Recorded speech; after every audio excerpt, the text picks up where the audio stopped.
The conservatives and believers, we have to become much more organized, and we have to be willing to become much more politically active. I'm not suggesting that that we worship the state. Donald Trump is not our savior. No politician is. But I think Christians are very foolish to not engage the political process.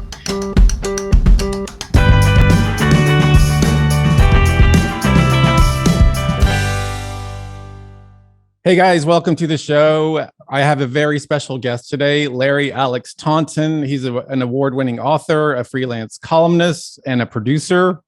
Larry has debated both prominent atheists and Muslims on CNN, Al Jazeera, and on stage.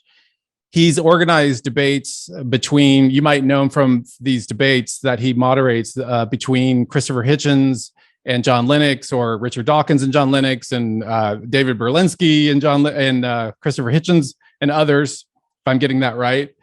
And today we're going to talk about his book, Around the World in More Than 80 Days, Discovering What Makes America Great and Why We Must Fight to Save It. Welcome, Larry Alex Taunton. Hey, it is great to be with you. Thank you for having me. And just so you know, I'm sitting outside. And we got to make sure we get this for the people who are watching. This is the temperature here. Yeah, it's 93 degrees in Birmingham, Alabama. And I'm sitting outside, and so just a heads up to those who are listening or watching us: if they see beads of sweat, it's because you've got me on the spot. It's just hot. Well, I thank you for the sacrifice, Larry. He had to move outside because the internet was not quite working where he was before. So thank you so much for doing that. But before we start on the book, tell us a little bit about your background and the Fixed Point Foundation. Yeah, I was pursuing academic degrees and in history chiefly, and got my bachelor's, my master's, working on my PhD in history and European history, Russian history, Marxism, this kind of thing. And of course, the what used to be the academic environment is now what we see in the broader culture, meaning the university, which is supposed to be a place where there is a great diversity of thought under a single banner. That was never the case thing in academia, which was such a disappointment to me as a naive young man entering into that world and really want to engage in the realm of ideas. And I share my ideas and you share yours, and iron sharpening iron, is what I hoped. Was nothing of the sort. You had to toe a particular ideological line, and if you didn't, you were out, or you were punished in some way, and that might affect you as a particular. This was mostly true as a graduate student for me, not as an undergraduate. And I thought, there really needs to be a safe place for us to debate, to discuss rationally the big ideas that shape the culture, not where we're attacking each other through ad hominem argument, but rather where I'm hearing what you have to say and you're hearing what I have to say, and we're trying to drive towards some kind of truth. So the debates that you mentioned before were all born out of that idea, because my sense was that in the broader culture, there were other people like me, who wanted that. And so I founded the Fixed Point Foundation in 2003. And right away, drinking out of a fire hydrant, because we were putting together a couple of debates. And I'll be honest, even I was surprised by their reaction, meaning that the level of interest, I knew there would be interest, but it went way beyond anything that I could have imagined, where we're packing out arenas, and I mean big ones. And where you have thousands of people, in attendance to see a discussion, between an atheist and a Christian. That was fascinating to me, and we began doing it on a variety of topics. And so, in other words, it wasn't just atheist versus Christian. It might be on creation, for example, before, when there was the big, gay marriage push. We debated that topic of gay marriage with a writer at Will Salatin at Slate magazine and a Yale attorney. We wanted to see that all fleshed out and how people discuss that. What were the ideas regarding this? And so that's kind of my background. And of course, I was trained as a writer. I was trained by the best, and I was publishing at the same time. And these days, we do a lot less in terms of debates. I debated Muslims and atheists on Al Jazeera, CNN International. As you mentioned, Christopher Hitchens. I debated him in a very prominent debate out in all places, Billings, Montana, because he'd never been to Montana and he was dying. And you wrote a book. You wrote a book about Christopher Hitchens. Tell us the title of the book. Yeah, I know you got it. The Faith of Christopher Hitchens. Yeah. And of course, the atheist mafia went nuts over that because without bothering to read the book, I was denounced by the Atlantic and by the Guardian and the Independent. And there was a very funny interview on on BBC, on Newsnight. Real ass of a guy. To forgive me, but a fellow by the name of James O'Brien has me on and immediately starts accusing me of all kinds of things, and he's never bothered to read the book. The chief accusation was that I'd claimed that Christopher Hitchens had converted on his deathbed, and I'd written the entire chapter in anticipation of that very claim. I had no way of knowing. His wife had said he didn't convert. Seems reasonable to me, though none of us can really see, the heart of the individual. But I've gotten to know Christopher well. Never claimed to be part of his inner circle, but Christopher and I, over the years, we've done a number of these debates, and then we ended up taking two very lengthy road trips together. One from his home in D.C. to mine in Birmingham, Alabama, which was I don't remember how long that took us, maybe 12 hours or so. Probably a little bit more because he wasn't feeling well, and then another one through Yellowstone National Park. And what were why did he agree to even go on these road trips? Christopher had told me that he hadn't been on a road trip since I believe he said the 60s.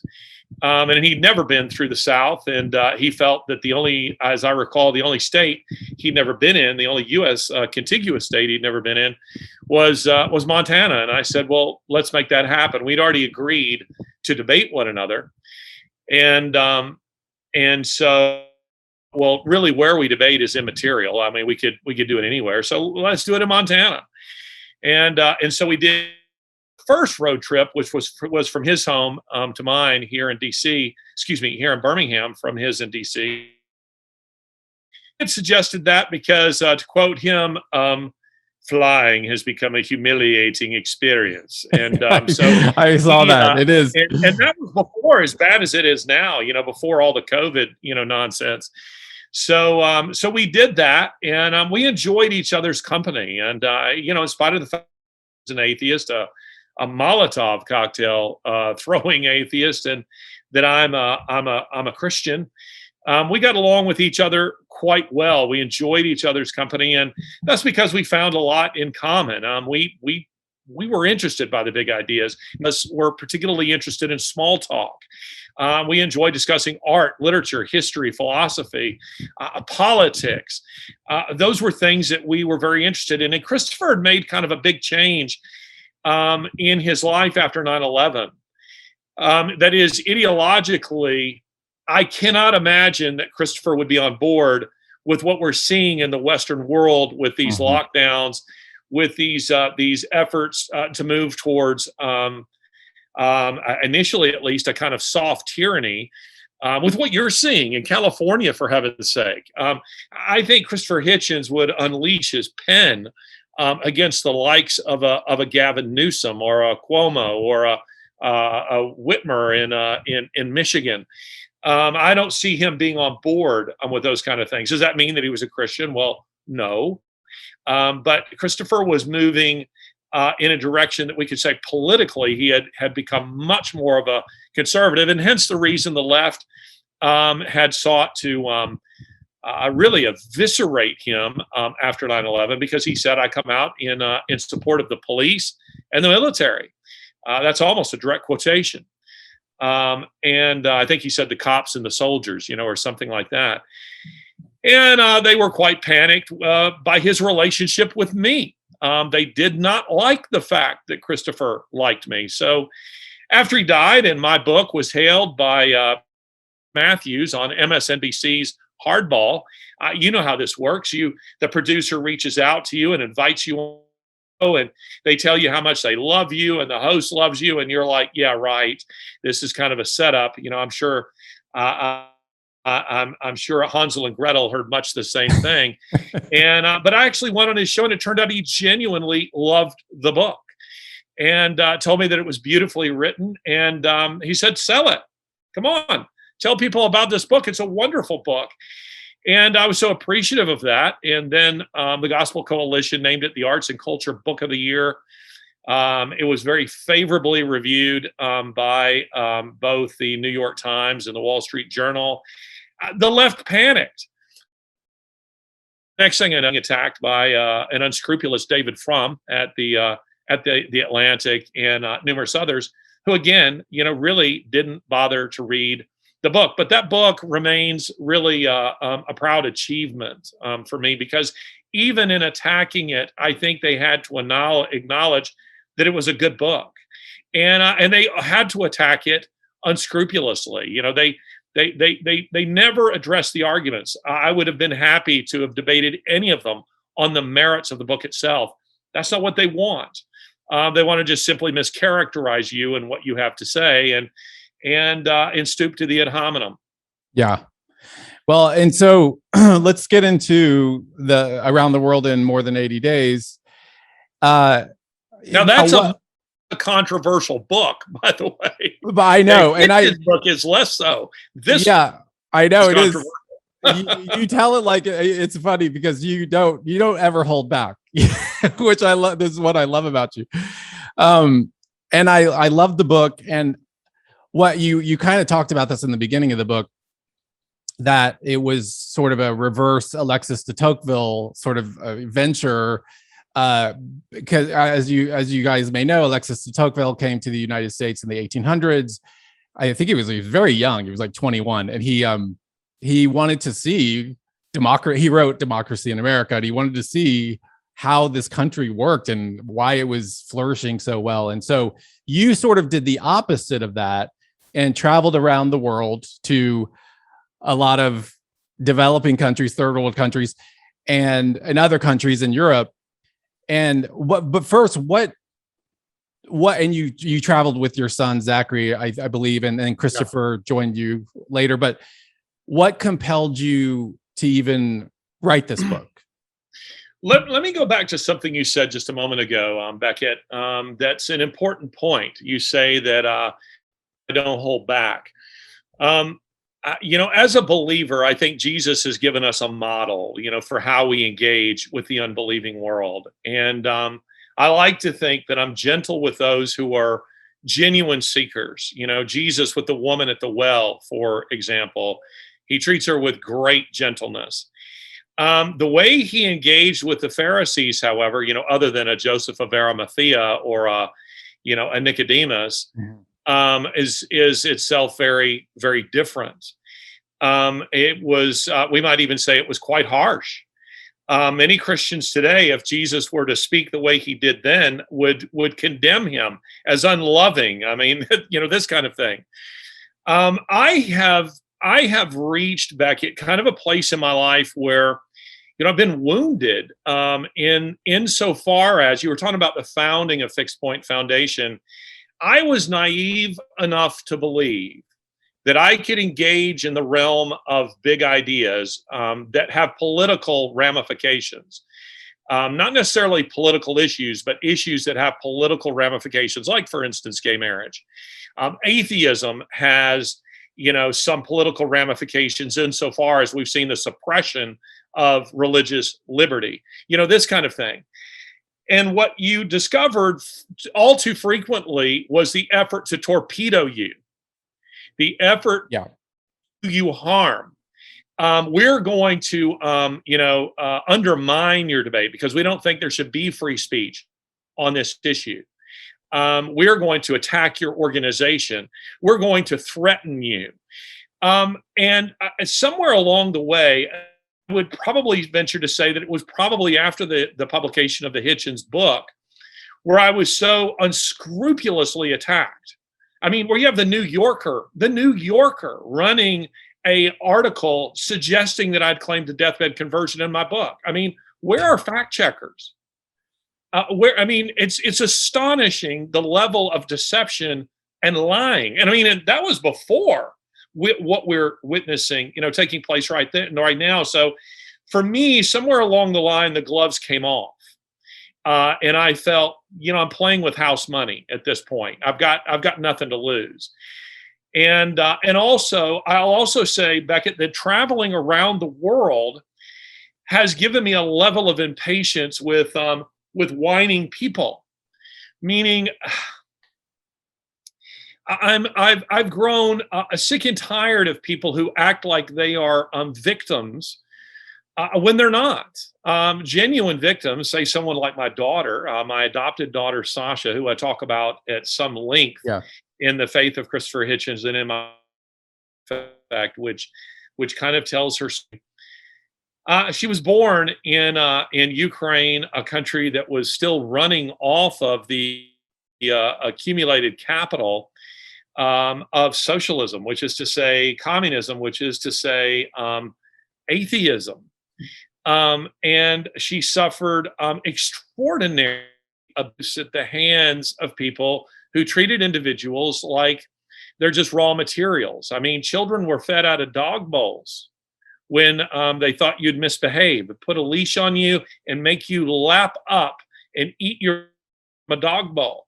It was their way of saying to you, that's what you're worth. The level of abuse. And by the way, this is throughout the Eastern European orphanage system, unless it's been mitigated by Christians who have come in typically from the West, though not always. So as you can imagine, and then you add to that my academic background and the things I've seen in Africa, the things I've seen in Eastern Europe, things I've seen in Asia and South America, and I see a Black Lives Matter come along and basically try to shoehorn American society into a Marxist system. This is a movie I've seen before. And so you better believe I'm going to take a very strong stance against it. And if I go down, then let it be said on my tombstone, he went down fighting. So I want to bequeath to my own children and to my grandchildren the kind of society that you and I enjoyed, not a perfect one, a country that has its sins, but a country that has a philosophy of redemption. I mean, a means of moving beyond our past, which I would say that we had post Civil War and with constitutional amendments and with the civil rights movement, where we were seeing this kind of progress, and where there is now an attempt, a dishonest attempt, to take us back to a place where we haven't been in decades, and to suggest America, which is the freest, most tolerant country on the face of the earth, is somehow an evil society. I've been around the world. I've been in almost 60 countries. I know that there's not a single country I've been in, Becket, that people aren't clamoring to get into the United States. I mean, we saw the images of those Afghans falling off of those planes. Yeah. I mean, if America is such an awful place, why is that happening? So yes, for me, I decided to write this book because I thought, look, we live in the age of Zoom, of Skype calls, where people are used to virtual tours. The data says that 69% of Americans have never been abroad.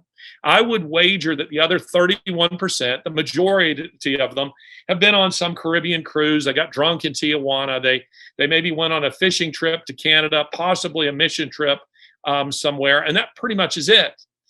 And so I invented a term, coined a term that I call the traveler's fallacy, which you'll recall from reading the book. And so you have a friend, we know someone who, let's say, stayed at the Four Seasons on the Nile in Cairo, and they come back and say, "Oh, I love Egypt. I could live there." Yeah. And I think, well, you think that because you stayed at the Four Seasons on the Nile, or let's change it. You stayed at the the peninsula along the Champs-Elysees. France isn't like that for most French. They are just under taxation. It's a spiritually dead country. It's a hopeless country, and people are trying to get out. So this is the reality of the world. So I saw an opportunity to take people on a virtual tour and say, let's consider what the world is like. And let's go to those countries that the left would hold up to us as a model for what they think America should be. Yeah, and it's funny because I actually spent 2 weeks at the peninsula in Bangkok, 2 weeks in Manila, 2 weeks in Hong Kong, and 2 weeks in Beijing. I happened to be doing a job. I was working on a job, production designing for their hotel. But it's a very different world when you're staying at the peninsula in Hong Kong, in Bangkok. It's like a very different world there than it is out in the real city. Exactly. And so most people really don't see what the world is like. They don't experience it. They don't know what daily life is like. And by the way, I want to be clear. These days, particularly post-accident, I had a massive accident some years ago, 6 years ago. I stay in nice places, but I go out and engage with the real world, with real society, both at high levels and low. And what you see is, Christians are persecuted all over Africa, being murdered, slaughtered at the hands of Islamic radicals, Islamic militants. That you see the failed Marxist societies in Asia and in South America. You see that, interestingly enough, in former communist bastions like Russia and China and Vietnam, they don't believe in Marxist economics anymore. Those countries are not communist. We refer to them that way. I mean, we don't necessarily, speak of Russia in those terms. We do Vietnam and China. They're fascist. Those countries are fascist now. They are attempting to combine a free market capitalist market with totalitarianism, and it's the same thing that we're seeing an effort to do in the West. Yeah, and it's getting scarier and scarier. And so let's go through some of the countries. I mean, you talked about China and Russia.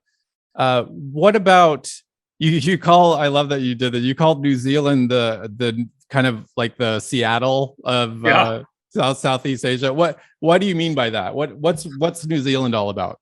Well, and of course, interestingly enough, if you watch the news, I mean, New Zealand has gone into total lockdown. New Zealand tends to follow what's happening in Australia, and Australia, reacts to a single COVID case. The country goes into complete lockdown, and we're seeing now riots and people who are reacting against that. New Zealand, listen, it's a beautiful country. It's a country of roughly 5 million people, and I was on the North Island, the South Island. I am told, haven't been to the South Island, is especially beautiful. We rented a Land Rover Defender and went up and down the coastline, engaged with the people of New Zealand. Listen, it's a beautiful country. It's a stable democracy. It is a country that is following the left-wing politics, the worst of American politics and culture. And that's unfortunate. You're seeing a lot of people from your part of the country who are moving to New Zealand, or at least buying property there. And you're seeing New Zealand drifting in this direction. And it's unfortunate because they've embraced absolutely the worst of Western culture.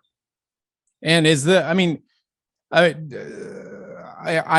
talked about this before on the show, but does this go back not only to the 60s, but back to Rousseau, Jean-Jacques Rousseau, the Genevan philosopher?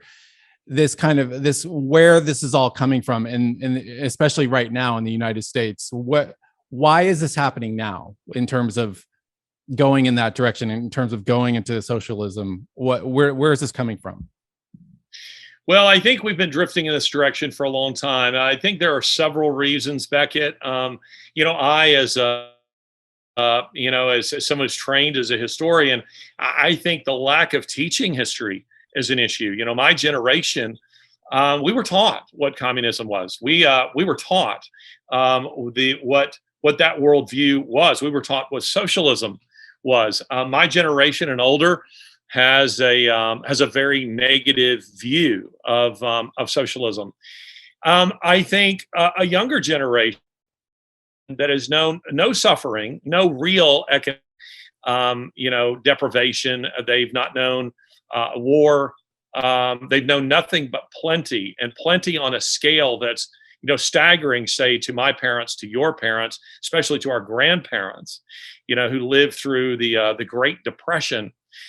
I think the world, they've invented a kind of suffering, and they've invented a narrative of America as an awful place that's just born out of sheer ignorance, a lack of understanding of history, a lack of understanding what our forebears sacrificed that we might have the things that they did not have. So that's one reason. And of course, this is reflected in polls. We have seen in polls over the last several decades a rehabilitation of socialism in the eyes of many American people, where polls reflect that Americans having a much more favorable view. I've seen it in the church, where a lot of people don't understand that socialism is antithetical to a biblical worldview. It is in no way, shape, or form is it. And indeed, it begins with the premise that there is no God, that utopia can be established on Earth. And obviously in the 20th century, over 100 million people died because of Marxism, socialism, communism, and Mao's China and Stalin and Lenin's Russia and Pol Pot in Cambodia and other places. So that's the kind of narrative that doesn't get told. Yes. Or that what they say, Becket, is they say this, well, that was Mao, that was Stalin. They got it wrong. We'll get it right. That's the kind of arrogance that we're dealing with. There are those who and I may have even quoted her in all three of my books. I'm not sure if I quoted her in Around the World in More Than 80 Days, but Sheila Fitzpatrick, Russian historian at the University of she was. I don't know if she is now, but she wrote a marvelous little book called The Russian Revolution that I was required to read as a graduate student. And in it, she says that that all revolutions have fraternity, liberty as their slogans, but they all end in disappointment. Yeah. And that they all begin with the idea that they have nothing but disdain for history, for traditions, for received wisdom. And all of them are sure that society can be tabula rasa, which they write the principles of the revolution. I mean, we mentioned the issue of gay marriage. I mean, arrogance must have to think that you can just discard millennia of human tradition and experimentation and say, well, we no longer define as between a man and a woman. Or let us suppose, this idea that we can somehow do socialism better. It's never been done better. I mean, Bernie Sanders, I thought it was funny when he was running for president, he said that we needed to model our country after Denmark. Social mark. Yeah, you talk about that. You talk about Denmark and Scandinavia in your book, and you're like, they're always the model, the example of successful socialism. But could dispel that fallacy for us, please? Denmark is, this idea that Scandinavia is a bastion of socialism. It just simply is not true. And that's why I saved, by the way, Scandinavia for the end of the book. Because I knew those were the countries that the left, primarily holds up, and Western Europe as an example to us. And I'll also say that those are countries that are really, really struggling with their own immigration problems. Many Europeans would say to you that America has avoided many of those problems by having two marvelous, anti-tank ditches, called the Atlantic and Pacific, but also because we have generally taken immigration very seriously. Have very careful about who we let into the country until the last decade, and now we're going to reap the whirlwind for that. But Europeans have generally appreciated that America hasn't made the same mistakes that Europe has made. And talk about London. And you went to London and England. You said that England is basically Britain is America fast forwarded. And just for example, like Prince Charles, and I remember when he said this, he said it used to be the defender of the faith was the slogan of the crown. And he said he changed it to defender of the faiths. And yes, talk about England and talk about how that's just like absolute nonsensical to say defender of the faiths. Well, I was educated partially educated in London in the early 90s. And so, these days, when I'm there, and I'm there probably twice a year, typically for the last 20 years or so. Each time I come back, it's a little different. The UK, when I was there in the early 90s, was still very British. Today, that just simply isn't the case. And if you want to experience Britain, you need to go to the colonies. The colonies are by far more British than is Britain itself, as the Brits themselves will tell you. But England is a country that has, or rather, the UK as a whole, is a bit soulless. They're no longer proud of their own traditions. Under the acids, cynicism, the kind of thing that we're now seeing in this country, were first done there, where the Union Jack is racist, the monarchy is racist, our history is racist. This kind of thing, where you could no longer be proud to be a Brit. Well, that's exactly the playbook that we're seeing in this country. So now, if you wave a flag, well, you're a fascist. If you stand for the national anthem, you're a racist. This kind of thing. Right. And that is what was taking place all over Europe post World War II in a very big way, and as a result has given us a Britain that is lacking in any kind of identity and confidence. So to go to London today, which isn't, you don't want to make the mistake of thinking Paris represents France. It doesn't. Right. You don't want to make the same mistake, that New York. I often joke with people, say, "Oh, I've been to America. Let me guess, you've been to New York or LA." Well, so-called flyover country, is different. It's different people. They're much more traditional. That's more typical America, actually. Outside of LA is, a lot of people, don't like California because the perception of California. Well, Northern California is another culture, as I think you very well know. Yes. And so you don't want to make the mistake that London is indicative of the entire island. But nonetheless, a globalist kind of spirit, or should I say a spiritless globalism, is what seems to prevail there. And that to me is tragic, because I grew up with very strong British traditions. My mother is from Vancouver Island. My father, you'll like this, Becket, is from, as we say here in the colloquial, Alabama, from LA. And that means Lower Alabama. Yes. That's the part of this state where people speak with that old sonorous Southern accent that's like this. So, yeah, Alabama. Boy. Yeah.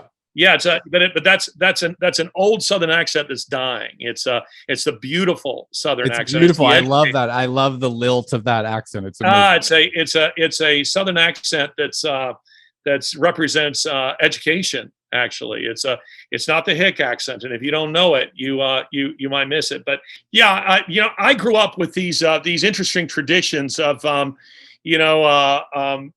crumpets and tea and grits and biscuits. So with my Southern father and my Canadian from Vancouver Island, British Columbia mother, who was raised with all these very British traditions. So you can imagine that for me to have gone, and to see what it has become, and of course, again, I've been going there for 30 years, but it is a rather soulless place, and it has embraced every kind of perverse ideology, and it's become a police state. London itself, you don't go anywhere that you're not on. I think the data is at any given moment you're being watched by 3 different cameras, and I know they would say that that's for the purpose of your safety. I'd prefer to take some risks. Yeah. Freedom itself has risks, and I embrace them. Yeah, and obviously you talk about this too in the book. Germany and France have gone the same way, but you talk about Nigeria too. You went to Nigeria, which was brave of you, and you tell us about the Christians in Nigeria versus the Christians in the U.S. and the Christians in Nigeria's kind of view of our obsession with LGBT issues here. Yeah, it was interesting, Becket, because I recall a conversation with a Nigerian Christian, a man who was an elder in his church, on the vet, a leader in the church, not a pastor, one of its leaders. And he had access to, I think it's Daystar that he watched, or one of the Christian satellite channels that broadcast out of the United States. And he asked me with a completely straight face, are all Christians in America, are they gay? and I laughed out loud, just as you did. And I said, why in the world do you think that? And he gestured at his TV. He said, we see that your denominations are all embracing this. Mm-hmm. And I thought, well, okay, well, he's got a point. I can understand why he would think this might be the case here. And of course, I had to explain to him, the political nature of the discussion and the way that many of these things have been packaged to Christians. Critical race theory, for instance, has been packaged to Christians as a very Christian thing. I mean, how can you be to be opposed to? You're just admitting that you're a racist and a member of the Ku Klux Klan. I mean, it's the old, when did you stop beating your wife routine? Yeah. That kind of thing. And a Nigerian Christians that I engaged, these were people under severe persecution from the Fulani herdsman militia, some under Boko Haram in the north. Who are, I want to be clear, who are Muslim organizations, Muslim groups, and who are acting on Islam teaching. So-called moderate Muslims are just simply people who do not take their own holy books, their own teaching very seriously. I joke that they're like Methodists. And again, to the Methodists out there, I was once a Methodist, so I can make these jokes. But the Methodists I knew at least didn't take scriptural teaching particularly seriously, and we've seen that, in the Methodist Church in many ways. And many of the so-called radical Muslims, they're not radicals actually; they're orthodox, meaning they're taking seriously the Quran, the Hadith. They're supposed to model their life after the life of Muhammad. Muhammad fought more than 80 battles. He beheaded thousands of people, 800 Jews in a single. He had many wives. He was of the view that rape was, okay. He married a 9-year-old. I mean, let's be clear. And Christians, by contrast, were to model the life of Jesus, who fought no wars, who killed no one, who modeled instead for us peace, forgiveness, This is the person that we're to model our lives on. So the Nigerians were very upset by, at the time that I was, which I think was 2016, the take that was that they consistently heard in the West, which was that Islam was a religion of peace. You heard this after 9/11. You heard it after Charlie Hebdo in 2015. Right. That, and I understand for practical reasons why politicians were saying that, because they didn't want to inflame the 2 billion Muslims around the world. But it's dishonest, and it sets up a view that's that puts us in harm's way. Yeah, and then you get to, I mean, you went to so many other places, to South America and South Africa, and to Switzerland and Egypt even, and other places. But let's come back home and talk about, so just what is the correlation? Because you talk about American exceptionalism in your book. What's the correlation between American exceptionalism and Christianity? Yeah, American exceptionalism is an idea that the left, of course, as you can imagine, that's racist, that's nonsense, that's wrong. No, it's not. The premise, the very, very big premise of my book, Around the World in More Than 80 Days, was I was playing the idea, if we accept that human nature is the same the world over, which every intelligent person I know would accept that premise, then the question becomes, why is North Korea like North Korea? Why is America not like North Korea? How do we account for the massive differences? Well, historians would say that there are numerous outside forces, which I would agree with this, like geography, for instance, plays an enormously important role in this. The Belgians have been the unfortunate doormat for invading armies, particularly coming from Germany into France. So geography matters. Japan has a lack of natural resources, and Switzerland is mountainous. These things play a role in the development of countries. But at bottom, the primary thing that determines the fate of nations, determines their national characteristics, are the ideas that they adopt. So if you, for instance, you adopt an Islamic worldview, that has a very detrimental effect on the way your nation develops. I mean, we know that Islamic states suppress free speech, they suppress freedom, and they're cookie cutter societies. I mean, right down to their architecture. They look the same.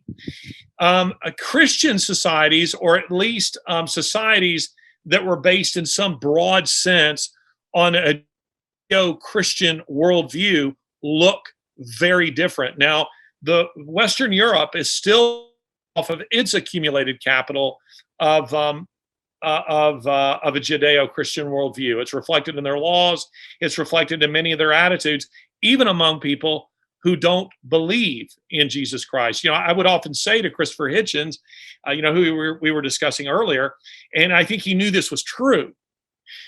Christopher, when I asked him, for instance, in an interview that you can find online on our YouTube page, do you agree with Peter Singer, the Princeton bioethicist and atheist who's willing to follow his atheism to its logical conclusions?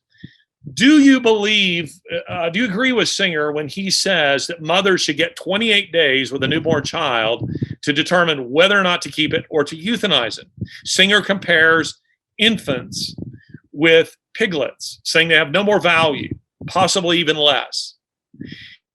Christopher would say, I get very uncomfortable comparing human life with piglets. And maybe I should debate Singer. Maybe that should happen. But I said, do you agree, though, that Singer is consistent with an atheistic worldview? And he essentially agreed that he was. In other words, Christopher was acknowledging my worldview is not consistent with that. I'm not prepared to take my atheism to that point. Well, that's because Christopher had of the Britain of the 1950s, he had inhaled deeply of a Christian culture. He was taught scripture. He went to, in boarding school. He went to chapel services. He was taught broadly a Judeo-Christian morality. And that informed his sensibilities. Now, the dangerous thing, I believe, is what we're seeing is the ideological heirs to Hitchens, to a Dawkins. They don't have that in their background. They didn't go to VBS. They didn't go to Sunday school. So they are willing to take atheism to a place that guys like Hitchens and Dawkins have not been willing to take it. So my argument has been that what makes America is exceptional is not because we're American, by golly, we're better because we're American. Well, society's heavily touched by the gospel. It has shaped our art, our literature, our laws, our views on benevolence. America's the most generous country in the world. And the data supports this. So generally speaking, we can interact with people in society with an understanding. And again, I say generally speaking, and this is changing rapidly, but in my part of the country, still has a long way to go before it will, change utterly. That even when you're dealing with people who aren't Christians, they more or less accept a Christian worldview. And my European friends, when they come to this country, probably you, if you were to come here, I recall sitting in a coffee shop, and I think it was John Lennox actually, who you mentioned earlier, who's sitting across from me, and a woman sitting next to us at another table who I do not know. I've never met her. A businesswoman. She's working on her laptop, and she turns to me, "Do you mind watching my purse and my laptop while I go to the restroom?" And I said, "Yeah, sure, no problem." And Lennox goes, he said, in Britain, her laptop or purse would be gone instantaneously. Yeah. And does that happen often here? And I said, yeah, people do that all the time. I do it. If I'm in a place, I'll say, hey, can you watch this for me? And that's the holdover of a Christian culture, where the assumption is that people share your worldview, that they believe in private property, they believe it's wrong to steal, and they believe it's appropriate to help other people. So we're starting to see the fallout of the suppression of Christianity from the marketplace, and it's only going to get worse. Yeah, and so you said, okay, so I was going to ask you kind of in closing to kind of give us some hope. Is there hope, or is there hope to kind of turn the ship? And what do you think of the future of what's going on in this country in terms of Marxism and all the left and all that stuff? Where do you see this going? Well, first of all, I have much hope. And so do you, and so does any believer, who is listening to this podcast. One of the most misquoted passages in all of Scripture is, all things work together for good.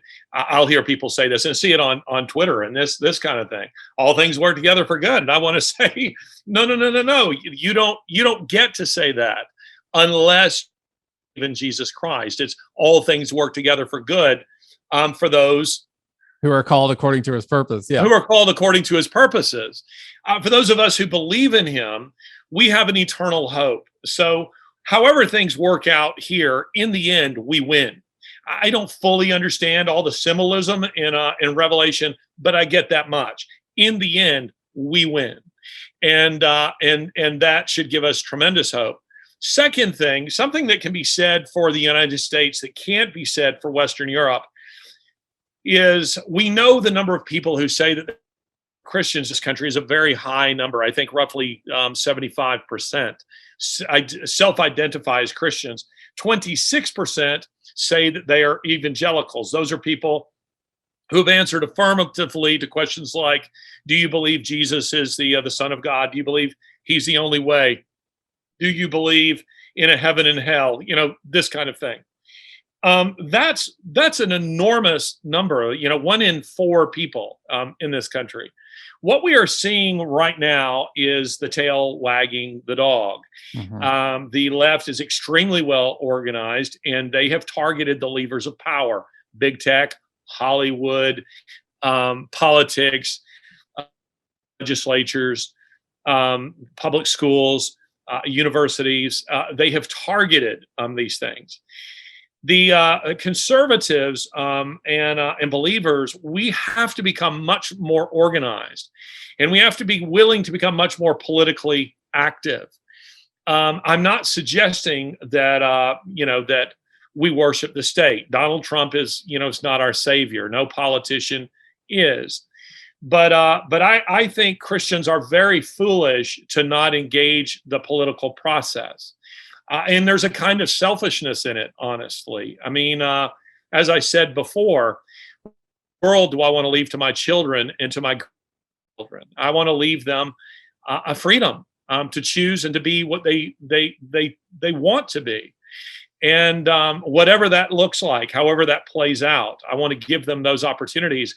And we are creeping towards totalitarianism. So I feel some hope. And I'm hoping also that the left has grossly overplayed their hand.